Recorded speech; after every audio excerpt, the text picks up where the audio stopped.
국회로 가보겠습니다. 더불어민주당 이재명 후보 코로나19 확진자와 접촉 가능성에 어제 일정을 중단했다가 음성 결과를 받고 오늘 오후부터 활동을 재개했습니다.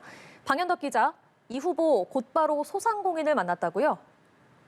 네, 그렇습니다. 대학로 한 소극장에서 코로나19 손실보상 사각지대에 있는 소상공인들과 만났습니다. 이 후보는 기재부 관료들의 책상머리 생각 탓에 지원이 진척이 잘 안 되고 있다며 소상공인의 모든 손해를 모두 지원해야 한다고 강조했습니다.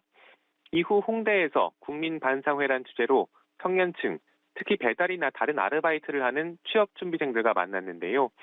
대학로에서 홍대까지 셀카봉을 들고 지하철로 이동하며 깜짝 유튜브 방송을 하기도 했습니다. 이 과정에서 한 시민으로부터 탈모약 건강보험에 대한 질문을 받고 탈모를 보험으로 처리하면 약값이 확 떨어진다며 재정 부담도 크지 않다고 주장했습니다. 이 후보는 오전 SNS를 통해 비정규직 공정수당 공약을 내놓기도 했습니다.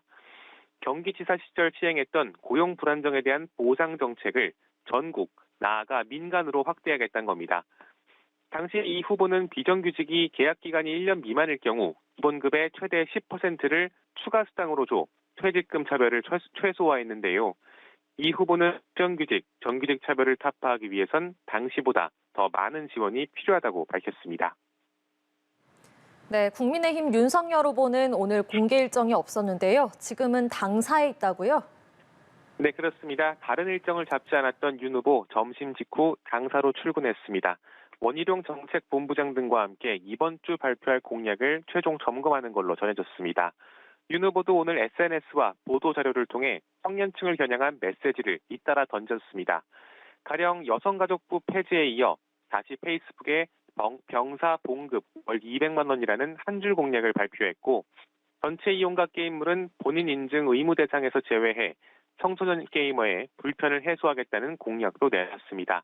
모두 2030, 특히 남성 표심을 공략하려는 걸로 해석됩니다. 윤 후보는 이와 함께 내일부터 시행되는 방역 패스 제도가 마트에 갈 자유조차 제한하는 과도한 조치라며 폐기를 주장했습니다.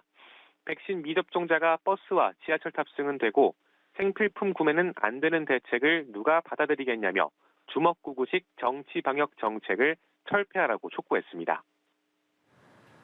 양강 후보 외에도 국민의당 안철수, 정의당 심상정 후보도 오늘 일정에 빼곡합니다. 제3지대 후보 행보도 소개해 주시죠.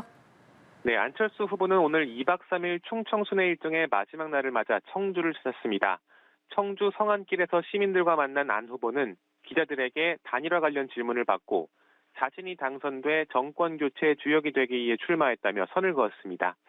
부인 김미경 교수는 안 후보와 별도로 충북 옥천, 유경수 여사 생가를 찾기도 했습니다.